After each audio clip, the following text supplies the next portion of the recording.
আসসালামু আলাইকুম। আজকে আমাদের বট রান্না করবে, আর এই বটগুলো আমার বড় মামি শাশুড়ি দিয়েছে, একদম পরিষ্কার করে দিয়েছে, তাও হালকা পাতলা ময়লা ছিল। সেগুলো পরিষ্কার করে নিচ্ছে, আর এগুলোকে গরম পানি দিয়ে তারপর পরিষ্কার করে নিচ্ছে। আমরা এগুলোকে গরুর বট বলি, অনেকে গরুও বলে। যাই হোক, তারপর এগুলো পরিষ্কার করে নিচ্ছে আমার যা, গরম পানি দিয়ে ভিজিয়ে একদম সুন্দর করে পরিষ্কার করে নিচ্ছিল। মানে হালকা পাতলা একটু ময়লা ছিল, আর বট পরিষ্কার করতে কিন্তু খুবই কষ্টকর। আর মামি সব পরিষ্কার করেই দিয়েছে, এখন শুধু হালকা পাতলা ময়লা ছিল সেগুলি পরিষ্কার করে নিচ্ছিল। আর আমার যা খুবই সুন্দর করে পরিষ্কার করছিল। আমি এবার বট পরিষ্কার করতে পারি না, তাই ও পরিষ্কার করছিল, আর এগুলো গরম পানি দিয়ে ধুয়ে ভালো করে পরিষ্কার করছিল। আর কারা কারা বট খেতে পছন্দ করেন অবশ্যই কমেন্ট করে জানাবেন। আর আমাদের কিন্তু আমার কিন্তু খুবই ভালো লাগে বট খেতে।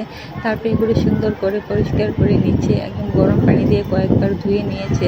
আর এগুলোকে তারপর ছোট ছোট করে কেটে নেবে, আরও সুন্দর করে কয়েকবার গরম পানি দিয়ে তারপর ধুয়ে নিয়েছে। আর এখন এগুলোকে ছোটো ছোটো করে কেটে নেবে। আর আমাদের ঘরে কিন্তু সবাই বট খেতে পছন্দ করে, শুধু আমার শ্বশুর শাশুড়ি খায় না, তারা দুজনই বাদে আমরা সবাই বট খেতে পছন্দ করি। আর এগুলোকে সুন্দর ছোটো ছোটো করে কেটে নিচ্ছে, তারপর এগুলোকে আবার ভালো করে ধুয়ে নেবে। আর এই তো অনেকবার এগুলো ভালো করে ধুয়ে নিয়েছে, গরম পানি দিয়ে তারপর ধুয়ে নিয়েছে। আর এখন আমার শাশুড়ি মা বটগুলো রান্না বসিয়ে দেবে।